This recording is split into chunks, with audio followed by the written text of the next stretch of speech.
How's everybody doing? Good, good, good. Mr. Lee, how are you? Mr. Tucker, pleasure to see you. Mr. Cordova, how are you, brother? Rory, happy birthday, baby. Hey, Stu, what's up, what's up? Good to see everybody.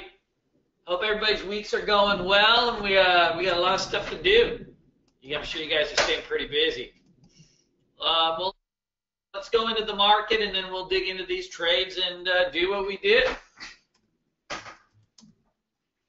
So the market, after kind of having that real dip down for about a week, and this seems to have been the norm with the markets, we've really just boosted right back to highs.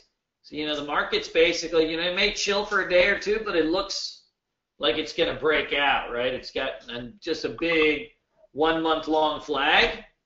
Not bad. Overall, you can't say, too much else, except all you can ask for is really, a strong market sometimes. And the NASDAQ has done the same. It's, after that big nasty thing where you got all this distribution, you just layered right off support.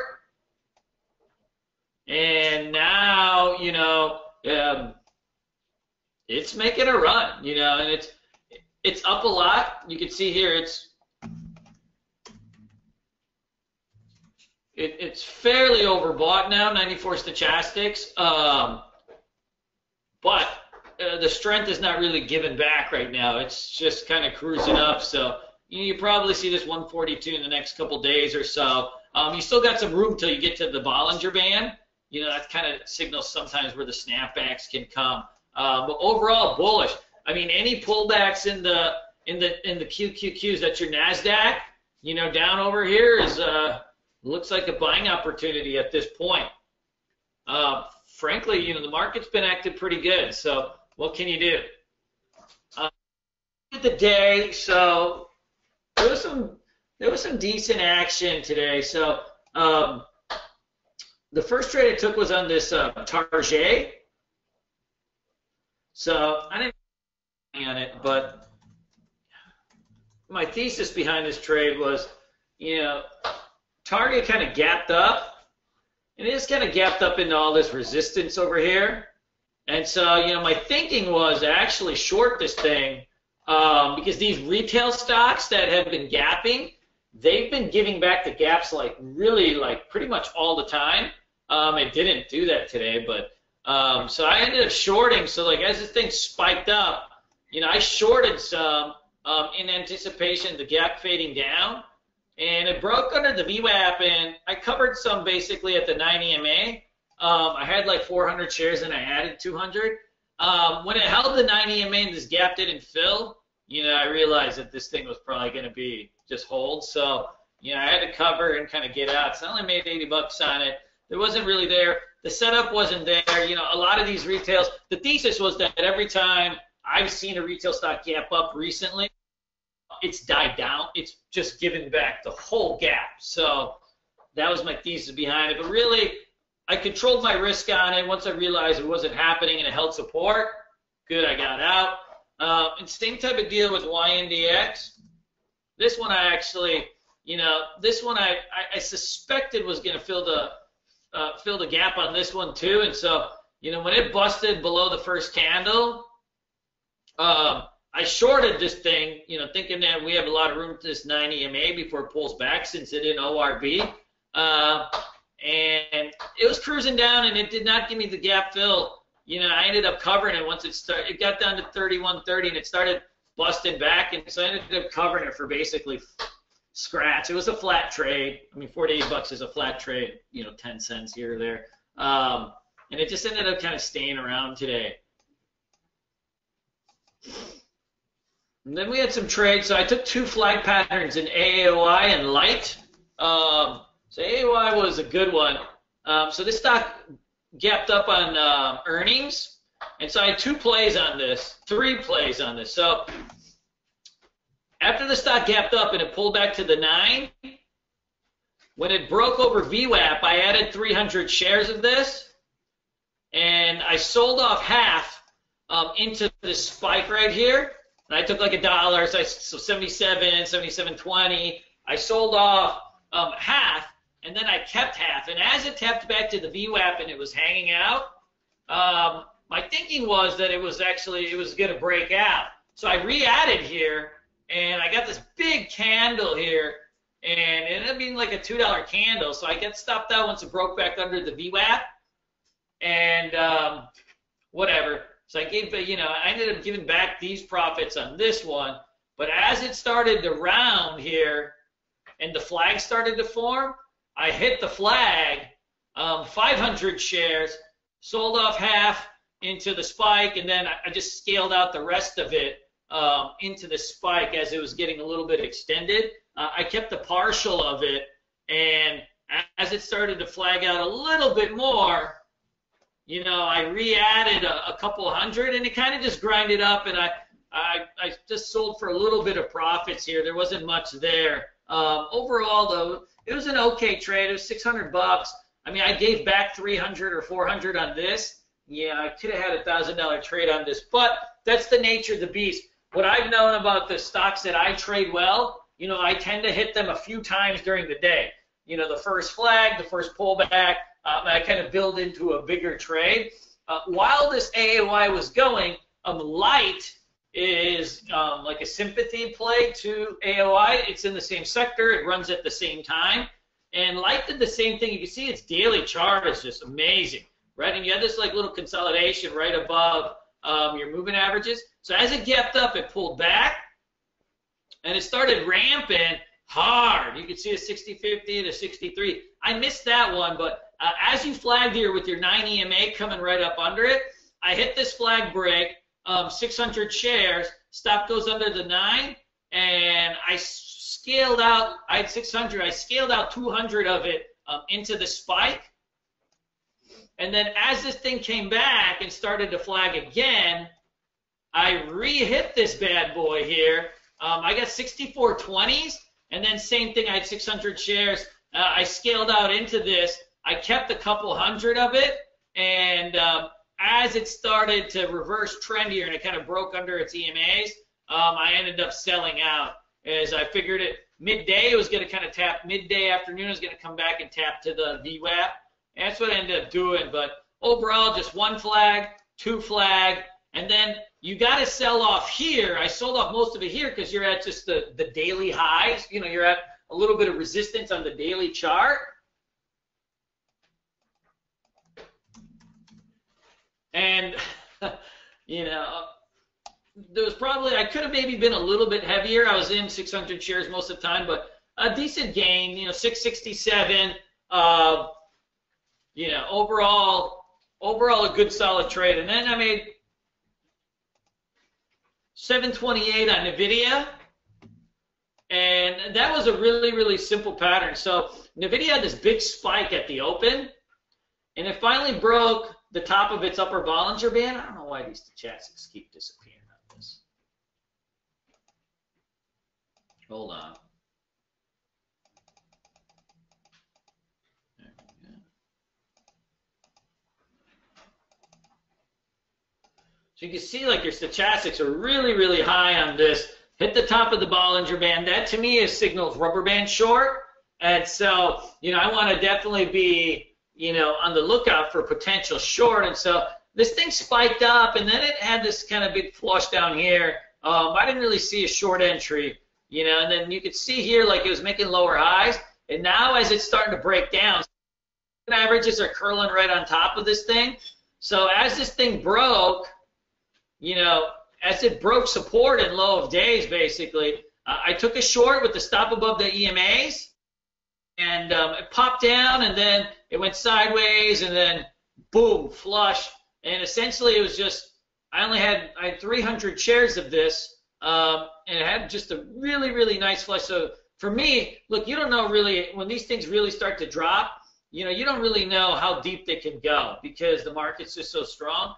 So I'm just scaling out 100, scaling out 100, scaling out 100. And as this thing popped into the 9, you know, I reshorted a little bit, and it popped up, and you know, it still hung out and was still hanging out of the 20s, and it kind of started to curl, and so I added 100 here, and as it started to curl, I added another couple hundred, and it busted down to 160, and I covered a little bit, but then it popped back, and the bear flag just would not follow through, so I ended up getting out flat the rest of it. You know, overall though, pretty good, 728. You know, nothing too crazy today. That was life. No trades on the futures side. With the market being, you know, with the NASDAQ being, I trade NASDAQ futures, but with the NASDAQ futures being so overbought, I don't want to get stuck in the chop. A lot of times when you get overbought, you just kind of consolidate for a period of time. And I don't like being, you know, I don't like trying to trade futures inside the range. When you start, you know, when you're just ranging, you know, futures trading is really no good. Like you want to be, you know, in days where there's a lot of volatility or trend. You know, you can see the range was really tight today too, right? It's 141.25 to 140.75, so that's 50 cents on a $140 instrument. That's nothing, right? That's 1/3 of 1%. That's not a range, right? When the market's up 1 or 2% or down 1 or 2%, that's a good range. You know, you can get where you'll be able to trade. But this is just, you know, too much chop for me. So I tend to stay away from those days. That's just, you know, the discipline of knowing your instruments that you're trading. And that was it. A simple day, yeah, to take it easy and just do what you do.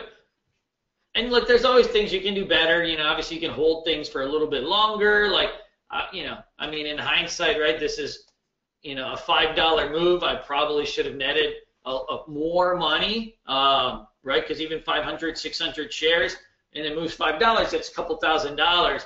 But so part of it is just, you know, scaling out a little bit early, and I took a little bit of a loss here because that wasn't a tight pattern, right? If you really think about, you know, where I took the loss on this one, I mean, that's not really a good flag, is it? You know, and so I did reach. Sometimes I do that where I reach a little bit for the trade because I had that inkling from intuition that it's going to be hot, right? Like, you know, it's going to be hot. This is an earnings winner. This stock moves. So you have that intuition. Your intuition can help, but it shouldn't take over from actually trading patterns, right? And that's not really a pattern. You know, you got to wait for it to really develop, and then you can take it and you can get really good ones, you know. It's just more of a matter of the patience of, you know, doing it, because you don't want to get stuck taking a bunch of small. What happens with a lot of people is they end up taking a bunch of small losses because they get in stock, and then all those small losses end up being bigger than, you know, the big rip, right? And that's where, you know, we got to try to stay away from. Hey, Jason, what's your TCE 2000 username? I'll send them to you right now, and you just open them.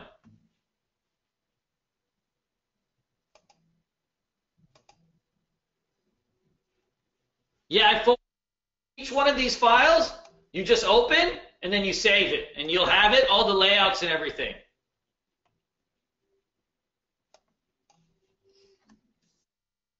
Yeah, it's a little complicated, Jason. Once you have my stuff, then start moving it around to fit what you like, and you'll find that you really will. You'll really like it. There's a lot you can do with it, and it's just easy on the eyes, you know. You bet, Josh. So if you just right-click your toolbar here, you can just edit it, and then you just add a row, or you just hit one of these plus buttons, and you can add in flow. Latest flow.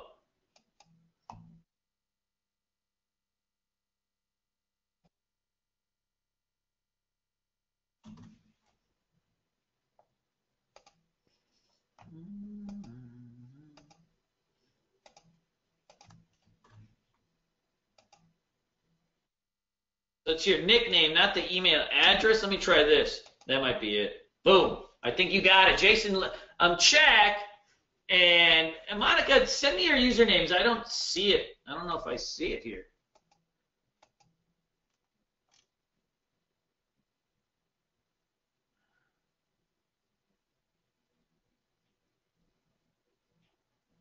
was going through them pretty diligently.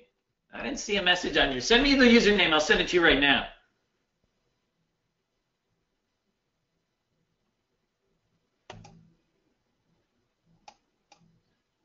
Cool, cool, cool. Anybody got any questions?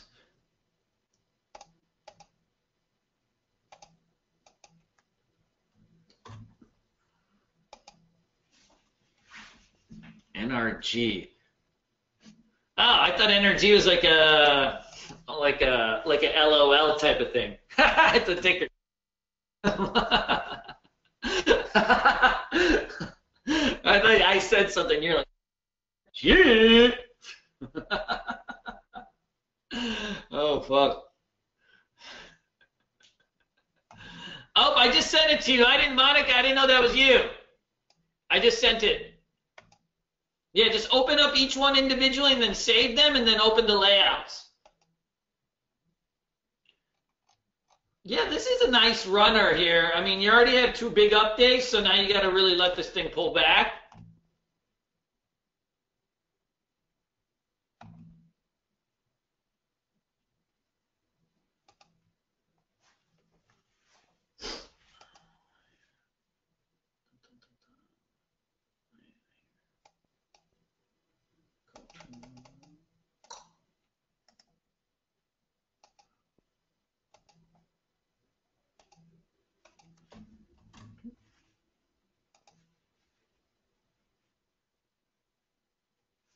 Got it. You know what? I did not have Orly on my watch list. It was a nice mover. I didn't have it on my watch list. You know, I don't have a setup here. These kind of bounce setups, I'm not very good at them. You know, usually when there's something has a big powerful move, I start waiting for it to fill out and make a bear flag. I mean, I guess within that, you know, you can catch a bounce, but not. I'm just not good at them. Hey, Corey, do you ever compare the latest float to the volume to get an idea of how active a stock may be? I don't have like a calculation, but I am aware of it, Corey. Like, hey, this is, you know, 30 million volume and the float's only 10, you know. So, yeah, it's just part of you. When you look at it, I definitely am aware of it. But I don't do it like, if it's just like 200 million share flow and the volume is always 1 or 2 million a day, the next day it's 4 million or something. I mean, to me, that doesn't do anything. But, you know, when you're trading low float stocks, like, and you're doubling the float or something, you know, the volume is more than the float, then, you know, that usually comes into play.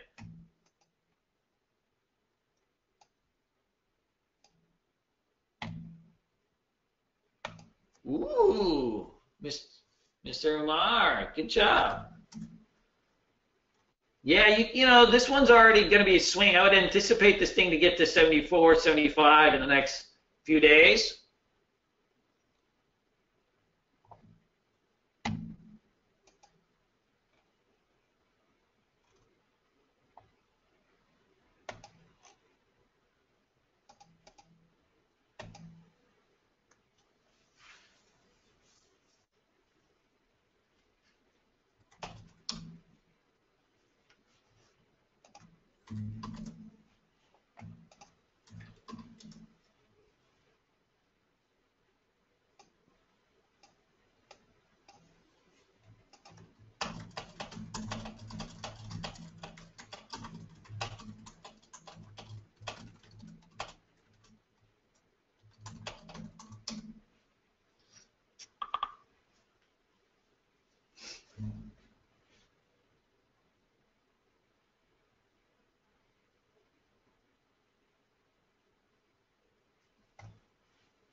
You know, Josh,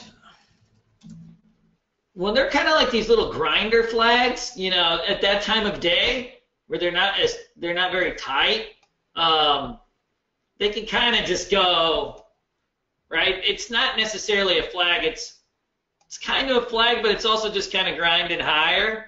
So, you know, you've got to just be aware that it's just following its 9 EMA here, right? So it's like a little bit of a different type of flag than like, right, like that, where you have like more clearly defined levels, and it's like rather than trending up the 90 MA, it's pulling back, right? So you have like an angle and more defined lines. So, and the midday flag can be tricky, right? You see all these things kind of faded midday, right? It's the midday can be a little bit like that.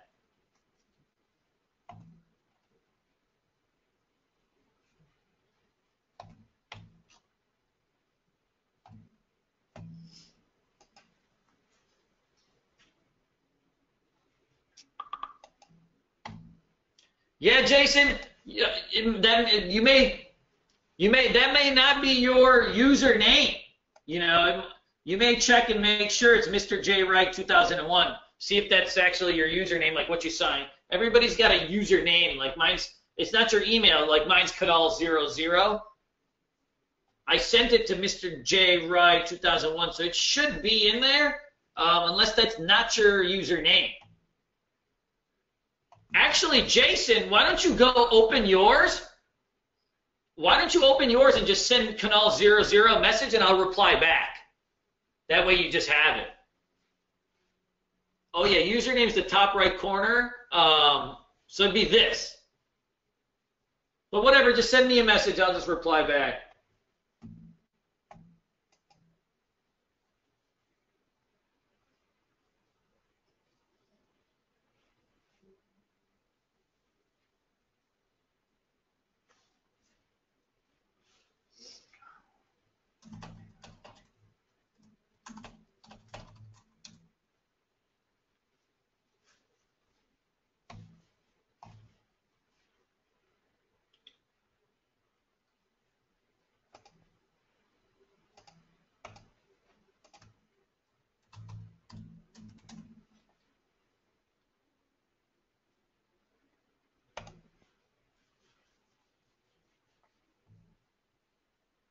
Good, good, good. Anybody else get any questions?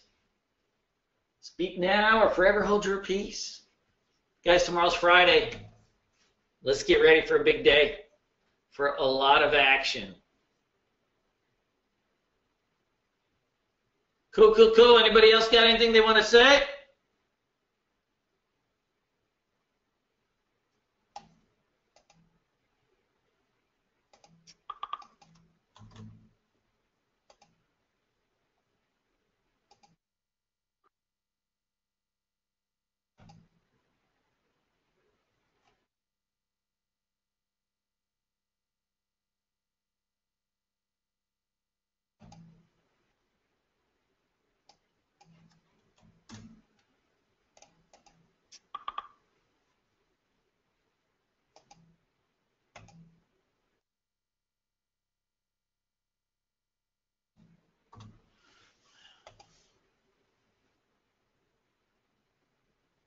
How do you fight wanting to sell early? You just don't do it. I mean, how do you fight not smoking cigarettes, right? Or whatever, doing cocaine? You don't do it because it's bad for you. Well, at least the cocaine part.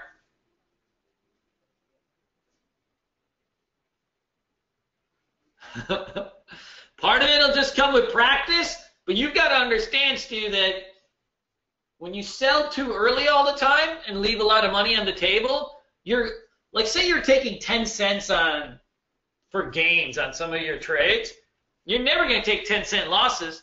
Yeah, so at that point you're going to have everything ass backwards.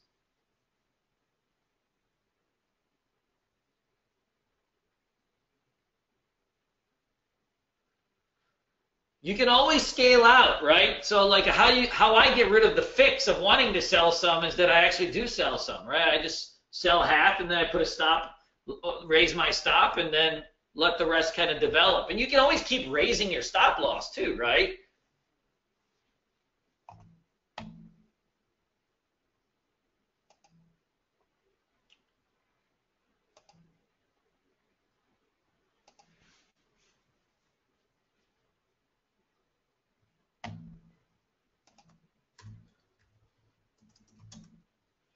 This SPWR kind of moves around a little bit. And then you have CSIQ. Those seem to be like the two, and then FSLR. Those seem to be the two with the with enough volume to trade. There's some other ones like JKS, but it's pretty light on volume. It has a decent range, but it's just a little bit light on volume. So it seems like CSIQ, SPWR, and FSLR are the three that have the volume, and FSLR because tends to have the biggest range on it.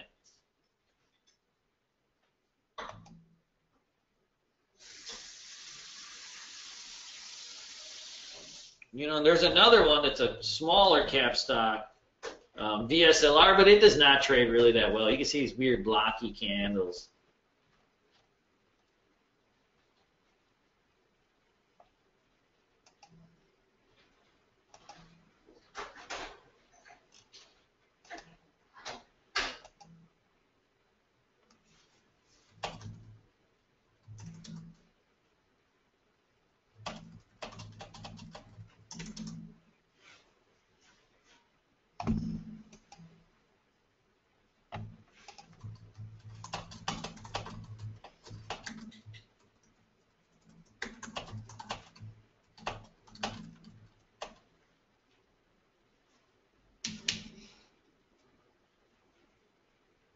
You know, Stu, it could just be it's on trade. I don't know. It trades on a different exchange or whatever, so maybe it just acts like that. Sirius Satellite is like that too.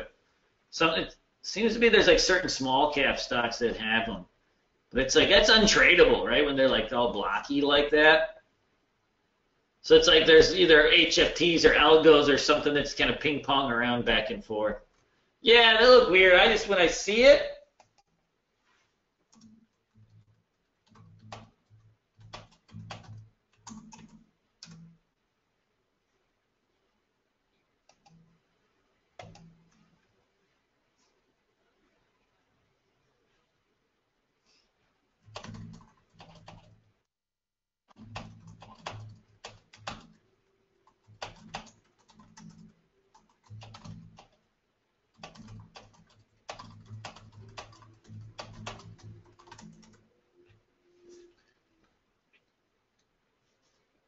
Hey, Josh, whenever you're ready to come into the chat room, just go on the live Bulls on Wall Street live chat on the homepage, and Kevin will add you in.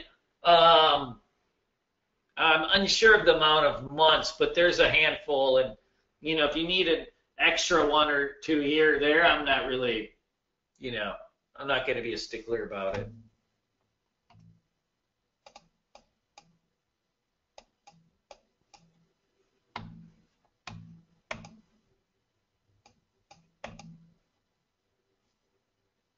Cool. Anybody else?